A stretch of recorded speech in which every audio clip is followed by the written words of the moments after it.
Hi, everybody. Good morning. Welcome to another EMA en engagement.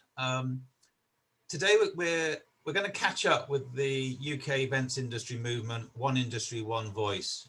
Co-chairs, or should I say voices, Simon Hughes, chair of the BVEP, and Rick Stainton, who's founder and MD of Smile Communications. These guys have done an amazing job to galvanize the industry, bring it together.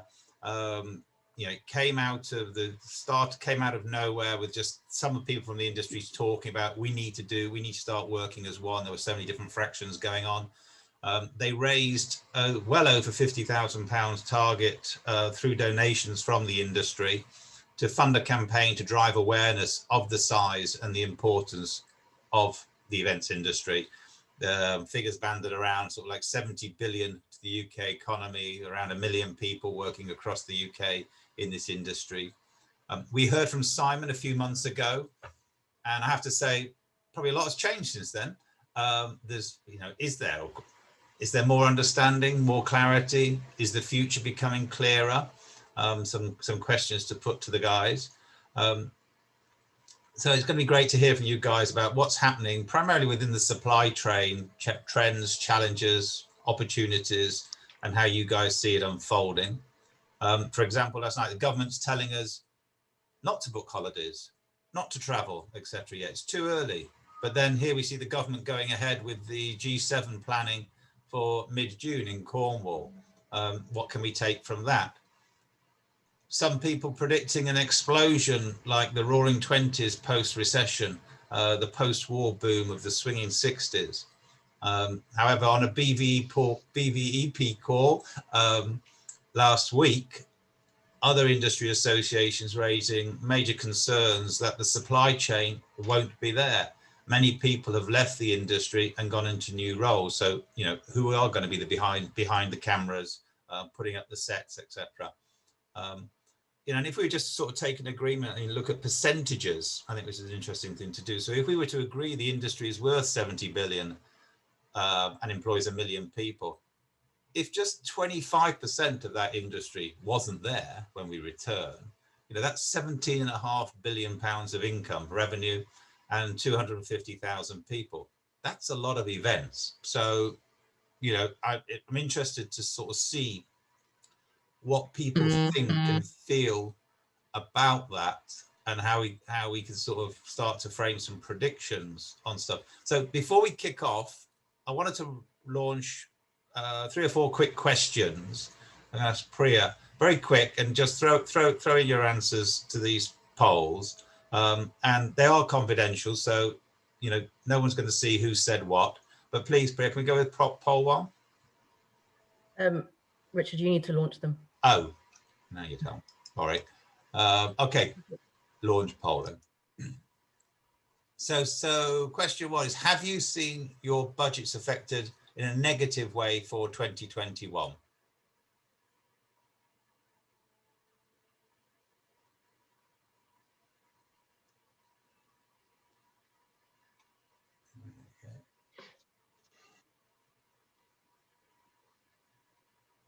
Okay, well, I'm going to end that poll. There's a good comments there. 86% of people saying no and 14% saying yes. So that's good for budgets staying as they are. Results, relaunch poll. How do I move on to the next one? Continue. Sorry, Priya. Right, Priya, how do I move on to the next poll? You should see poll 1, poll 2, poll 3. I can't see them now because I'm not logged in as. I got it. Sorry, everybody. Will more sustainable best practice influence your project briefings, delivery decisions in 2021? So we're talking about sustainability, DEI, what's affecting your choice of the stuff that you do. So can we poll away, please?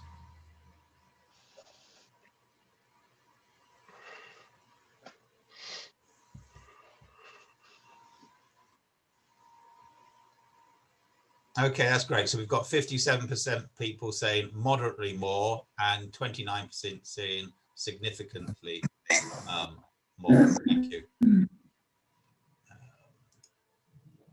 Okay, I've got the hang of it now, so we're moving. Okay, so thinking about your 29 live events, so what historically you did in 2019, 2029, what do you predict the percentage of delivery for 2021? So are you going to be doing less events, 20 to 30, 40, 50, same? So think about your 2019 live events that you delivered and predict a percentage of delivery for 2021. This is really helpful because this is giving us a feel for the numbers. Oh, it's jumping around a bit. Okay, I'm gonna end the poll there. So basically, we got less at 13%. So that's less than 20%, saying 13%. 20 to 30%, 38% of people, and 30 to 60%, 50% of people. But what's interesting there is nobody is saying anything above 60%. All right, so we're looking at, thanks very much, guys. And the last one, how do you predict your company appetite to returning to live when we can? So lots of conversations about executives not wanting to travel. The whole view of traveling is there the hunger out there to really go back to live fully, or are people seeing a blend of live, virtual, hybrid future in the events? Or basically seeing people thinking, you know what, these virtual events are absolutely brilliant. We don't need to. We need to do very little live events in the future. Massive cost saving, greater sustainability, etc.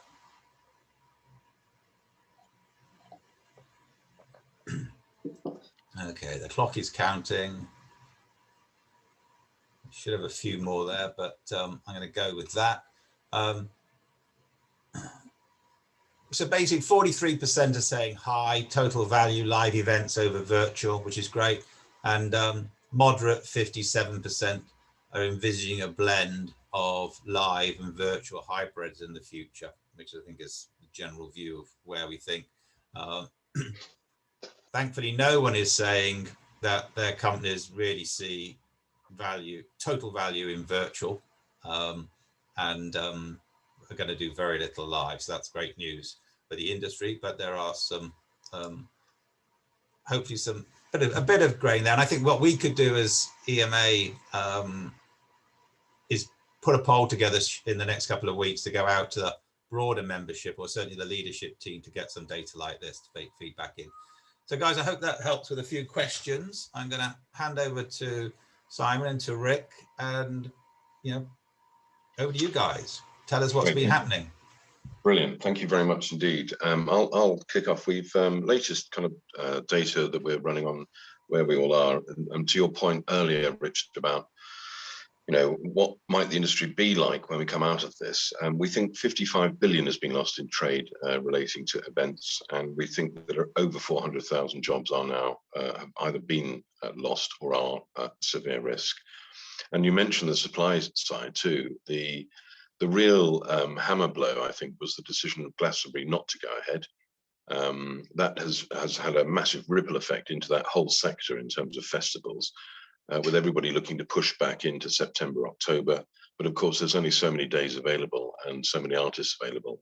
And what they've discovered already is that in terms of inventory, some of the main suppliers and contractors on the supply side have been selling their inventory, so selling their stock of kit in order to keep going. So there's a concern, that's where the concern about will there be enough trussing, staging, ramps, driveways, etc.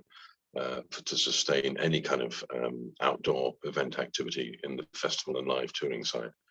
The other thing that has changed since I last spoke to everybody on an EMA call is Brexit, of course. And that definitely is having a very negative impact in certain sectors, particularly the kind of live performance touring sector. So again, the government's response to that is they formed a little task force where they brought together for the first time lots of different departments. So the Department for Transport, the Home Office, DCMS, BEIS, Department for International Trade, because they've realized, and you know, some of my colleagues in the industry have viewed this as a kind of positive step. I view it as a cynical and far too late attempt for government to get its house in order and stop working in silos that impact so badly, particularly on business visits and events. My only other thought in terms of where we are, at the beginning of the year, which isn't that far away, I thought it was going to be a race between kind of vaccination and you know, the whole spread of coronavirus and the rate of coronavirus. In fact, I think it's now becoming much more a race between kind of vaccination and transmission rates. Where that puts all of us in terms of people being confident to come back. There is huge pent-up demand. There's no doubt about that. We're seeing that in bookings coming into venues who are, you know, still getting inquiries and still doing work in terms of putting things in for May, June, July, September, October. But the massive uncertainty that rests on the Prime Minister's announcement later this month, I think we commencing the 22nd, that's hugely challenging as well. We need to get over that, and we need to kind of get all the different vectors in place for our recovery, which is something that we've been working on the task force in One Industry, One Voice.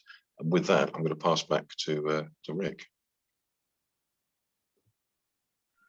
Thanks, Simon. Good morning, everybody. Pleasure to get an opportunity, and thank you to Richard and the EMA for being able to speak to you guys and also hear your views as well. I think taking more of a sort of a holistic view and backing up a lot of what Simon said, the industry is in a fundamental radical shake-up, both from a makeup of which businesses will be around in the future.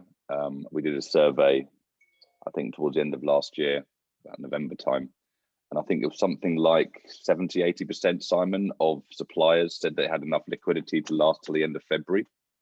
Now, you know, that is probably weighed a lot by the tactical delivery people, rather than perhaps some of the agencies that have managed to sort of shift into more strategic content elements. Some are obviously already doing it. Others have had to turn around if they were able to quite quickly. But I think the bigger picture from what we're hearing, and this is why it's really interesting to speak to the corporate clients, the revenue providers, perhaps the guys that give actually us our bread and butter, is you know, from our perspective, we're seeing, and whether it's from Smile's perspective or listening to the task force and the wider supporters, is the digitalization generally of the public. You know, we're all now more used to meetings like this. Habits have been formed and they're embedded. And people are liking the fact that they're able to spend more time at home.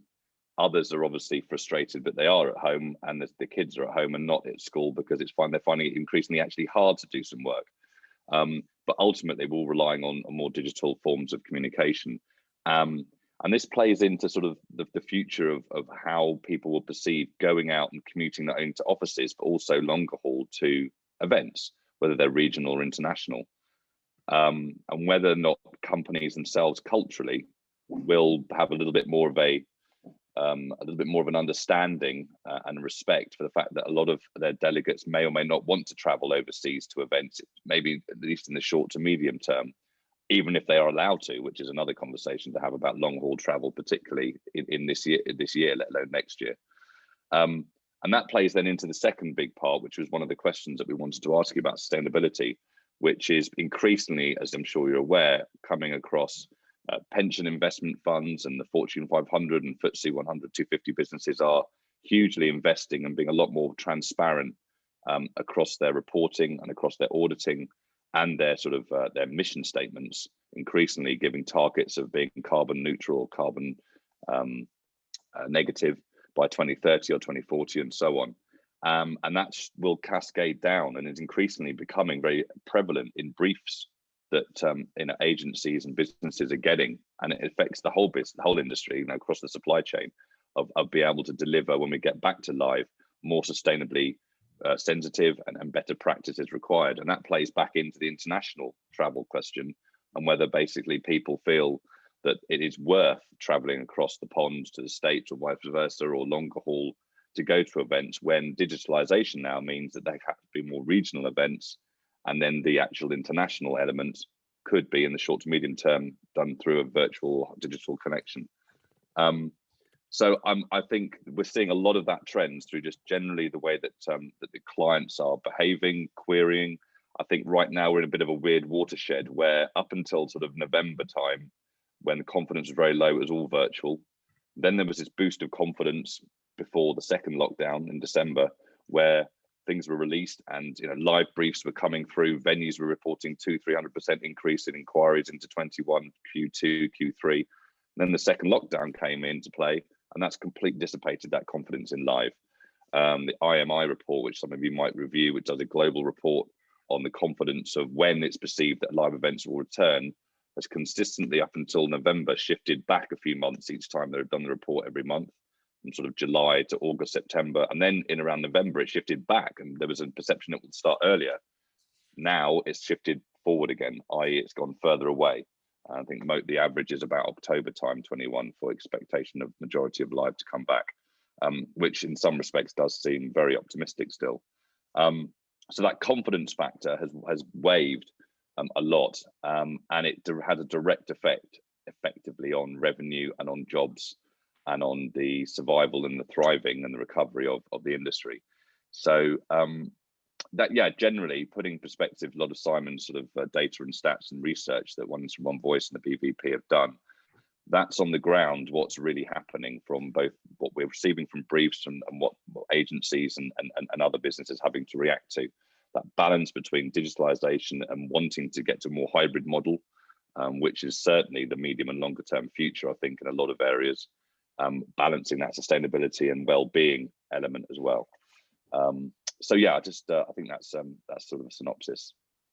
Rick, I was just going to add to that too. I think the other challenge for anybody who looking at some of the results of the poll questions that were asked earlier, anybody who's thinking about planning, the other challenge will be capacity and availability, because I think everybody, again, is very, very clear that due to the travel restrictions that are currently in place, the restart is going to be domestic led. It's going to be companies in the UK who are being targeted.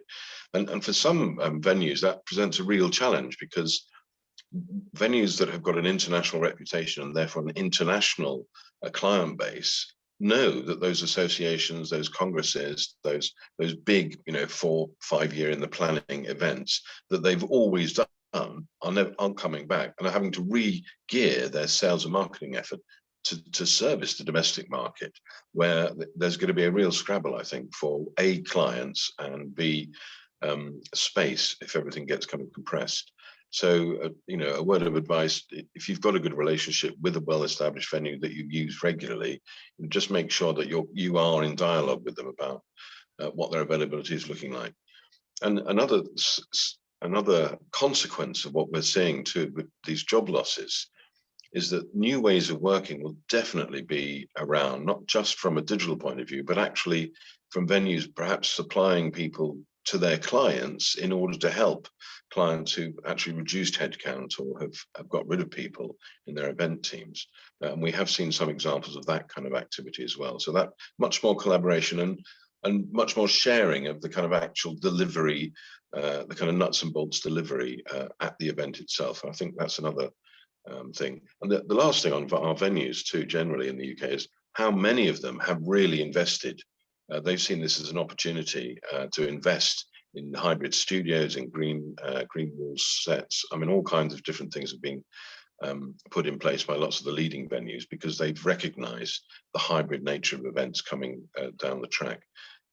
So lots of kind of exciting developments. I totally agree with that last point. We've been having discussions with a number of the key venues in London. I can probably say it confidentially. I'm sure it's all Chatham House rules here. We've been advising Tobacco Dock, we've been advising XL London on our sort of Smiles, particularly sort of forward-thinking approach to hybrid and stuff, with a lot of that in-house. So it's very fortunate, along with some of our other peers, to do so. But I think what's interesting, the trend that we're seeing, and this is generally across the industry, is we can't generalize about different types of corporate sectors having the confidence or not the confidence to book. I mean, I know that there are conferences and product launches planned for June onwards, both in the UK and across Europe, by businesses in the UK, and they are sort of waiting for as long as possible in a sort of chapterized approach with agencies like ourselves and others, to when they have to make that call to go to either a more hybrid or a virtual solution. But the will to do live is, and obviously your poll very much demonstrated that, is very much there. Other sectors, and even with different companies within the same sector, have completely different views of confidence and their sort of their mandate to either keep everyone still working from home medium to long term, or whether it's a partial sort of reopening of offices that links then through to going to willing to do events. And that's therefore very difficult for us to generalize on predictions of when things can come back, because every single corporate global business has a mandate from their head office of what is appropriate and so on.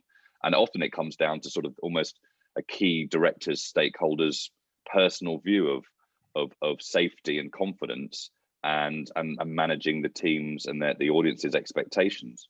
And that key point of safety, I mean, obviously a big part of the 121 Voice mission was to deliver a positive We Create Experiences campaign, which we delivered in December. Some of you may have seen it. It was targeted mainly at the media and clients like yourselves to deliver 3 key messages. And that was really just to reiterate the power of events, to inspire, to educate, celebrate, to grow value. And the second one was just to add some sort of showcase of the power of events in visual digital assets. We had a huge amount of celebrities backing it, like with Johnny Wilkinson and Tim Peake and Claire Balding, Angela Hartnett, Tom Kerridge, and about sort of 15, 20 others, who all did pieces to camera and the video. If you haven't seen it, please have a look on the We Create Experiences website. But the third key message was to remind everyone of the global expertise we have beyond pretty much any other sector of delivering health and safety and managing organized audiences, and not to be sort of perceived to be managing social gatherings or mass gatherings in a more of a discoordinated and uncontrollable way. You are demand of us to have playbooks with health and safety and risk assessments across all elements. And now as problem solvers, we have extra layers to that. And the huge amount of work and research is done by not only 121 Voice, but other associations and their members to invest and gather the right information, but lateral flow testing versus PCR testing, misting, social distancing, screening, one-way systems, through to even sort of coordinating with the sort of transport links to venues, to how they can support the limitations of any risk. And it is a balanced risk. It's never going to be 100% secure until there is no more virus left. But I think some corporate clients are balancing that risk with the return of the live impact, the human interaction, the networking, and others are a lot more wary of it. But don't be under any illusion, as per the campaign messaging, that safety and global expertise, which the UK are the leaders on, I would suggest, are very much in tune with that. And, like Smile and lots of our competitors have testing in their offices now for clients coming in. And for events, we feel that either lateral flow or PCR testing is very much going to be potentially part of some of the requirements that government or the corporate clients may need, depending on how things progress. And just to conclude, those government guidelines that we had towards the end of last year to allow us to reopen with the staggered stages of tiers from 1, 2, 3 and so on are being updated very shortly in conjunction with government through several associations. And that may well form the template for moving forward. Whether it includes testing or not is another matter, but they're imminent. So at least we'll have some sort of template to work from. So Rick, what I'm hearing there is that the industry is ready and knowledgeable on being able to return to live, and I think we've had conversations within EMA about that. I mean, one of the biggest worries is not necessarily the venue or where the event's going to be held, because we know that people can be very contained and managed within that environment. It was, of course, the traveling and the getting to. So whether we're going through an airport, getting on an airplane to go to somewhere else, whether we're getting on a train, a bus, even a taxi to get somewhere, those were going to be challenges. And I also think that the whole thing about the businesses say, yes, we're going to go live, we're going to do this event. Many people have got events scheduled, as you rightly say, and they're sitting there, you know, waiting, juggling it. Is it going to be virtual? Is it going to be live? Is it going to be a hybrid? What can we do? We had one of our members speak a couple of weeks ago about, you know, an event that they have planned for, I think, like 1,000 people in Vienna, in Venice, sorry, and their internal clients, they want to go ahead with it, but they're not willing to as yet say, right, go ahead, confirm everything, because it's in May. I think it's going to be in May or something. And what they're saying, because we have to book our flights, we have to start getting that organized. And, you know, we really perhaps now need to push this into October or next year. So everything's getting moved along because there's the sum of the moving parts is too great. You can't just turn on a dime. I could go on holiday tomorrow if I was allowed to. And so that's what we'll see, consumers running back to the travel, and, you know, sort of going somewhere, going away. But I think, you know, there's definitely probably a minimum, I would say, of 3 months. So once the switch is turned, then we can start planning events into that calendar. Well, you mentioned, sorry, go on, Simon. I was just going to say that that's one of the key bit of comms that we're constantly referring back to is we can't just turn ourselves on like a light switch per se. We will need, for a variety of different types of events, we will need some lead time. So whatever the thinking is, and whenever the kind of relaxation or the announcements are made, you know, give us that kind of lead time to either market the event or book the logistics, and I think they've got that message, but I'm not 100% convinced. Sorry, Rick, over to you. No, sure. And I know that Sir Richard mentioned the G7 Yes. summit in Cornwall in June, I believe it is. So without giving away anything, because I don't have the inside knowledge, but there are a few vague people that I don't want to fall under a bus that are under NDA who hinted vaguely, potentially, that, you know, a decision on that. It's a live event at the moment in June, probably one of the first of any significance that could take place from a business events perspective of any high profile. And probably they're about no more than 3 to 4 weeks away from deciding the format, i.e. will it stay live or will it pivot into something more virtual or hybrid? And I think that's going to be quite a key, as was mentioned before about Glastonbury affecting the supply chain. I think G7 going ahead with its high profile industry leader, country leaders, actually coming in and being perceived on the telly to be there with all their delegations with social distancing should inspire a lot of decision makers that it is viable to do. And obviously, ultimately, the UK events industry are delivering it on behalf of the government. If that doesn't go ahead and it's called more of a hybrid or virtual solution, I think that will knock back. And it'll probably be in conjunction, presumably, or it should be in conjunction with the government guidelines being released, either whether it's on February the 22nd or further into March, as they're pertaining they're going to do, and in conjunction with the government guidelines that have been discussions quite, as I said before, in with the other associations are being updated from the end of last year. I can't see that they can be contradictory. Otherwise, it's sort of one rule for one and one rule for another. But then with this government, who knows? Yeah. So what I'm hearing there, and I know, Simon, I did ask a question through BVEP to yourself to ask the DCMS of an update on that. I don't know. Did you get any formal update? No, not yet. No. So I think we have to take the assumption at the moment, like many of our EMA members, they are planning things. They're having to take a prediction and sort of say, okay, we could do something in June, July, October. Let's start to plan for this event being a hybrid event, but getting to a point that there'll be a point when they turn around and say, right, yes, we go ahead, we contract the venue, we are going hybrid, hybrid or live, whatever. Or they'll say no, but now it's just all going virtual. Yeah. Yeah, and I think one of the key things, one of the key things here is the confidence that we're seeing clients having about testing and coming to our offices for certain meetings or for doing studio hybrid stuff. And I think other businesses are beginning to do this, is obviously having testing on site, and a majority of that, because it's only a daily thing, is lateral flow testing. I'm just not sure, and I don't want to patronize anyone, but we've done a lot of research recently in the difference between lateral flow and PCR and its efficacy and sensitivity and accuracy. And just to give you a simplistic perspective, when they did the mass testing in Liverpool, 300,000 people, that was lateral flow. And I think it was, approximately, they did about 1,500 of the same group on PCR, which is obviously is more lab orientated and basically has a sort of 4 to 6 hour turnaround. And of those 1,500, all of which previously tested negative through lateral flow, 66% were negative through the PCR, but 33% were actually positive. And the reason for this is obviously PCR is a lot more sensitive and can detect. There's a sort of a hump of a chart where for the first 4 days of you picking up the virus, you're non-infectious. And in those first 4 days of non-infectious, though you still have it, lateral flow won't pick that up. PCR does. But you can spread it. No, No. It's non-infectious. When you're not. So and I'll get back to that. So in the first 4 days when you've got the virus and non-infectious, it's about 4 days, the PCR test will still pick up the fact that you've got COVID, but lateral flow won't.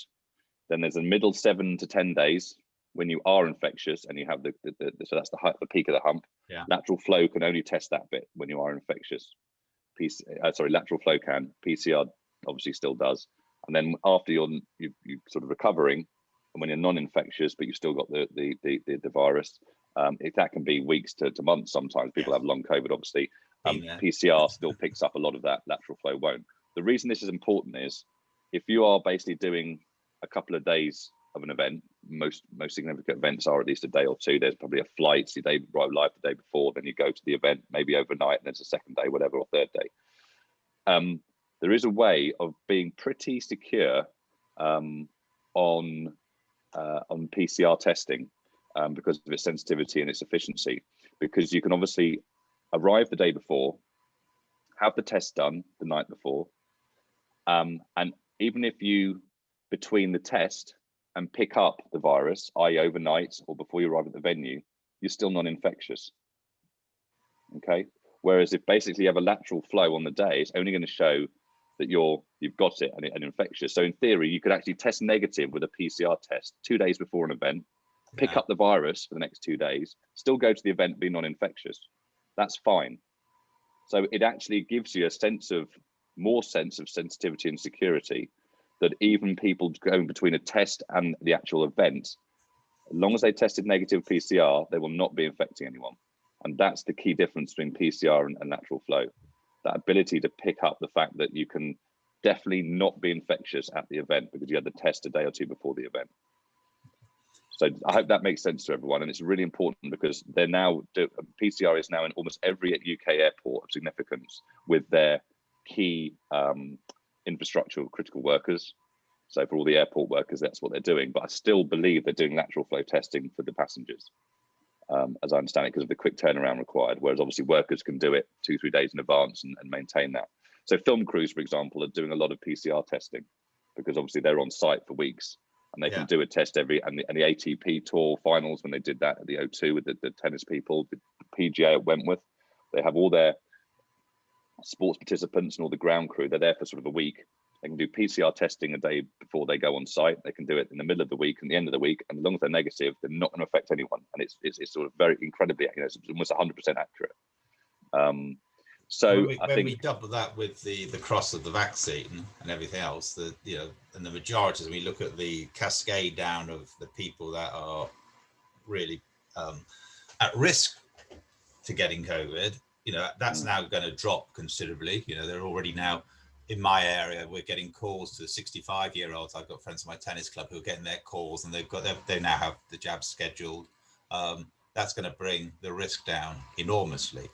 I'm sure a lot of people on this call have got a longer to wait, though. To be fair, I'm sure, but their parents and their grandparents. That has always been the threat, that once they know that they're protected, or to a certain level.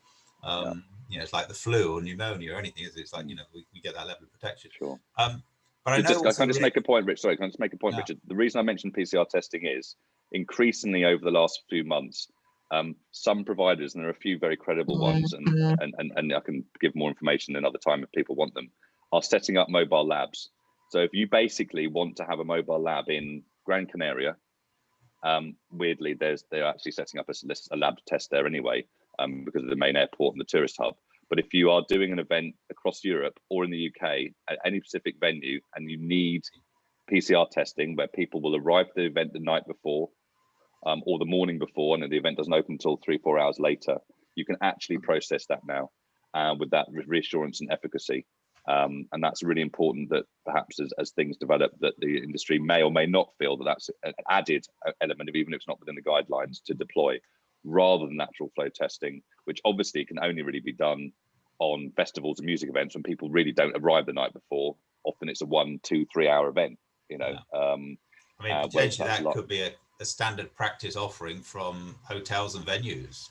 It could be. I mean, look, the industry don't want testing as a protocol. They want sort of, you know, safety guidelines and distancing and so on. But I think the reality is some events it's essential, and especially for international travelers, because if they did get a PCR test the day or so before even they left, and they arrived and then they did the event and they proved negative, even if they picked it on travel, they would still not be infectious for the 2 or 3 days of the event before they left. And that's quite an important consideration. Sorry to interrupt you. So, yeah, I was watching the time. But so, Rick, I know that you as a business have put in studios into your facilities, and you're having clients come to you and broadcast from you. I know other agencies or production crews are doing that. I know hotels are doing that. And yeah, I think that is a big step for the future, that production suites are built. So I'm not coming in and having to spend, because what you need production wise for broadcasting, and you're the expert in this, is much more than you needed for just a show in a room. Yeah, I mean, look, this is not about Smile today, but no, that's what I'm saying. But but I mean, effectively, we're very fortunate as an agency. We're already doing we have a huge amount of broadcast and video services in house. Even though we're a creative agency, we have a huge amount of technical and AV kit as well. We're a very unusual model, which is perhaps part of our success. So we had that skill set, that infrastructure, 20,000 square feet of warehouse and studio space, and we just made more and more studios. But obviously, what effectively you're doing, when you go to an event and you see that massive front of house, where there's all the crew and they're operating, the slides, operating the lights, the sound, they're queuing the speakers, and you've got the show callers and so on. There's a big bank of front of house. I'm not trying to patronize anyone. That's now what you need almost many times over, because not only if you're not on a stage, you've normally got one speaker, and then you've got the green room behind waiting. Now you've got potentially 4 or 5 people speaking, with thousands of people dovetailing in to watch and do Q&A and do polls all through a stream. And you may also have several live regional events as well, watching that at a certain point. So there's quite a significant investment in infrastructure in studios, and there's quite a barrier to entry for a lot of existing agencies that either didn't have, unfortunately for them, the broadcast capabilities, the money, or the skill set to do it in house. And as well as the AV tech. I mean, let's be honest, there are some platforms out there like Hop or Bizzaboo, and there's they're more advanced and they can be customized in some respects, or a lot of people are making their own platforms and fully customized, but they cost a significant amount of investment, not dissimilar to actual event costs, because the time to put that into that and the content is significant. Some people are still relying on Teams and Zoom, and will get that level of two-dimensional but lower cost interaction. It's not an event experience, it's a call, and the people have to be very clear of the difference. Some of the things that agencies like Smile and others of our competitors are doing are costing hundreds of thousands, if not several million, where it is quite mind-blowing where we are going with this. And we're engaging with the gaming industry, and developing and using their streaming concepts and interactive and VR and AR and graphic proficiency, so that it really is quite mind-blowing when you go on an experience virtually, rather than you're just after 20 minutes, really. And it's a journey, and you can explore it at your own volition. So there's a huge amount of investment in some areas, those that had the proficiency, the skill set, and the money to do so. And obviously, certain clients need that because of their type of expectation of their audience. Others perhaps don't, and that's absolutely understandable. Yeah, no, where I was coming from with that sort of comment and question, absolutely, it's not about, what you guys are doing, but the trends that we're seeing and the sort of predictions for the future. And it led me, I got first-hand experience back in October when we did our first EMA hybrid event, and we were at the Lancaster Hotel, and the studio that Smart AV had put in there. I mean, there was, it's like talking to, I can't remember his name now, but one of the bosses of Smart. There's 150 grand's worth, if not more, of kit here. So to come in and put that in for maybe 20 people to broadcast out to even more, because the cost is prohibitive. So where they had seen the opportunity, which is similar to yourself for seeing other AV companies and stuff like that do it, I said, okay, we'll go in and we'll partner, we'll build these studios, because that is the future. Is that, a business can't say, okay, I'm going to pay for all of this kit for a small number of people, but you have to have that kit to do TV style production, and that's where this is going. So there will be these more and more studios built, I think, is a prediction, where they're in place within the hotels and the properties, in partnerships with the likes of agencies, production companies such as you. Good point. You've got to be very careful though, the difference between a studio and an experience. Yeah. Because the studio is just a stage. It's not really the experience. It just enables someone in real life to stand there with a few other colleagues and present, rather than doing it from their home. That's the difference. Yeah. And they may well have a green screen behind them or something that can enhance graphics and so on. But the real investment comes to those somewhere between 5 and 15 people in the room, the editing studio production room, which sort of references that front of house piece for a live event, where they're actively managing the streaming and the graphics and the content and the multi different platforms they're on. You could have hackathons to presentations to polling to workshops to interactive whiteboards to gamification to watching videos to chat rooms, all happening at the same time. Now, that's the same as a large event where you might have 5, 6 different things going on within 1 hour session as well. So that's where the time and the complication comes from the investment. And that's where a lot of agencies are having to partner with supply chains, because they can manage or devise maybe they become the creative, but they can't manage the back end infrastructure because it's not in the live environment, it's on the digital environment. Yeah. And that's where it gets quite complicated with the supply chain. Every client will choose one agency that has it all, or several that they trust and partner as they deem appropriate. But and the problem is, only you're good as the technology, and you can't suddenly change that in a matter of minutes, whereas perhaps in a live event, when something not quite right, obviously we're very proficient at changing things and adapting itineraries and so on, in certain tweaked ways. But it's got to be very solid, and you really need to trust your partner and have case studies demonstrating you've delivered this safely, securely, and I mean that not from a safety perspective, but from an IT security perspective as well, which is key. Sorry, Simon, I think you want to say something. I was only going to say I was taught a long time ago that in the digital world, digits don't degrade gracefully. They're either there or they're not, and that's the challenge that Rick's talking about. Because when it works, it's fine. When it goes wrong very quickly and often fundamentally. So it is tricky. Yeah. I also think this whole area. I mean, I was very struck to hear that the RSC is launching something where they've had the R&D for their use of artificial reality. For the Dream, I think it's called, was sourced from Innovate UK, which is the Department for International Trade's kind of investment arm. So they're actually now launching something where you can either just watch the experience, or you can actually become a Firefly and join in the experience, and you can register for either, depending on your desire to kind of take that new technology on. But it's out there. And to Rick's point, it's not just about the platform, it's about the level of engagement and the quality of the content. So there is a huge amount of work being pushed in this area. And it's the big challenge, I think, for the event industry, is making sure that our skill sets are ready to take on these new ways of working, because we're, every time there's an Olympics, we realize that the fraternity that support the outside broadcast demands and the system engineers are all getting older and older and older. It's an area where people haven't really seen it as a career opportunity, but actually those people are really in demand at the moment in terms of being able to support activations of lots of different types. And we need to make sure we're recruiting people into our industry who can bring those skills with them and have that kind of experience.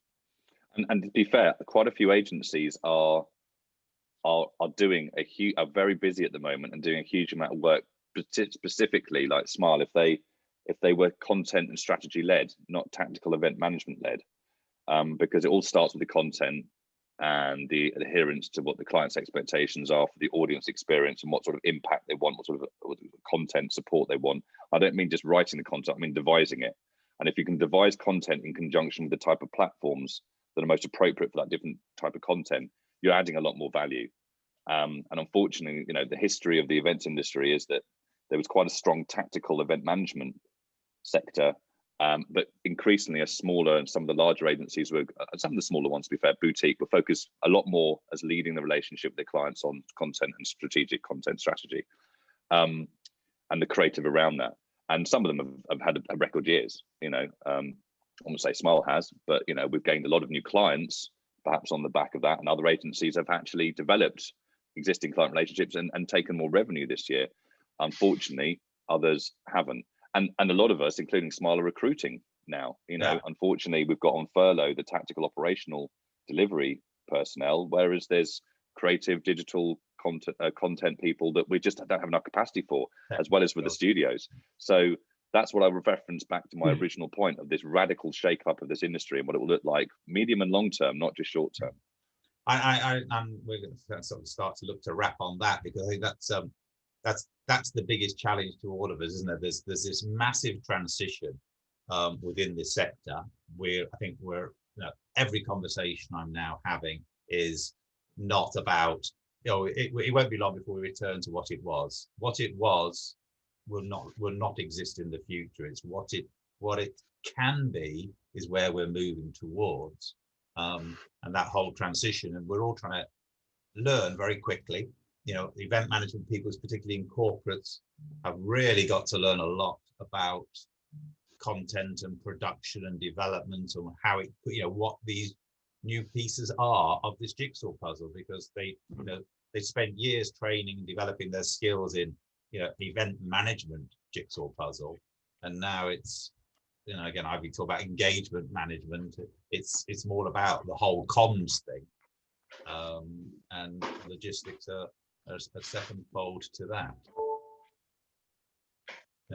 Yeah, and the saddest thing is obviously is that those that are thriving right now will continue to thrive for the short, medium, and long term, and those that are most affected by the fact that there's no live will be the last to recover, because they'll be the last ones redeployed, and by then they may well have shifted to new roles in different industries, or, you know, God forbid, gone to corporate side, the other side. The dark side. Okay, I didn't say the dark side. I said the other side. I'm very respectful. You're the one with the dark backdrop. Oh yeah, only because I'm bald and it probably shows up my beautiful locks better than that. But I mean, that's the really, really detrimental, sad impact of this, is that all those guys that added the most value to the industry in the past are going to be the last to recover, which effectively is our supply chain. Yeah. And for most of them, there is really no light at the end of the tunnel for the next 6-9 months. And that's, you know, I'm speaking to Manchester University for final year event management students, 130 of them next week. They reached out to One Voice, which was just wonderful as a legacy of what we've done here. And they're all absolutely cacking it, because they see this industry being destroyed. They've done 3 years of event management work the last year, and the head of the course just said they need some positivity, they need some reassurance. They've been watching what One Voice is doing in a positive way in its campaign videos, and they're quite inspired by that, which is lovely to hear. But they still need to know that when they go out in July and September, they get their results, what's the point of them contacting agencies? And if so, who and what skill sets do they need to have, and how do they approach it? And I think we've got to think about that as much as anything, because, you know, they're probably more digitalized in some respects a generation than the rest of us oldies. They may well have a lot more to offer than we give them credit for. So I think that's going to be quite an exciting conversation as well. Yeah, I mean, and they're much more quicker to adapt to you know, I'm being shared different things for, you know, within EMA. That means simple things about, you know, how you share documents and these virtual platforms. And it's like, it's gobbledygook to me. Whereas these kids can, oh yeah, got it, boom, boom, boom, and they're up and running. So I think, you know. And they're very sensitive, increasingly sensitive, and also very, very proactive on sustainability best practice. Yeah. And it's just embedded within their mindset, or a lot of them, not all of them, but generally, they see that as just the norm, the new different. You know, if there's a new different rather than new normal, that's just the makeup of it. More sensitive and questioning it a little more, especially with diversity and inclusion as well. We're seeing that a lot within Smile, and Yeah. rightfully so, because it's part of the solution, not part of the, you know, shouldn't be part of the problem. Yeah, likewise, we've started our DEI working group within EMA, and we're just about to kick off our sustainability working group with EMA, which is going to be pushing stuff out into the industry. Guys, I'd like to sort of say a big thank you. Thank you for your time. Thank you for your input.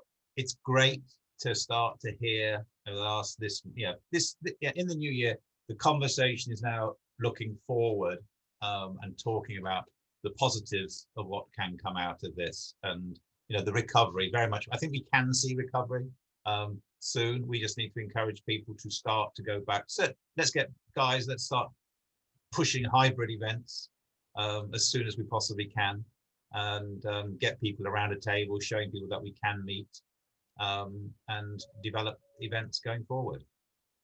Yep. Guys, thank you very much. Thank you everyone for joining, listening in. Appreciate everyone's time, and speak to you all next week. Thank Great. you. Thank Appreciate you, it, Richard. Thank you. See you, everyone. Have a good rest of the day. Yeah, take care.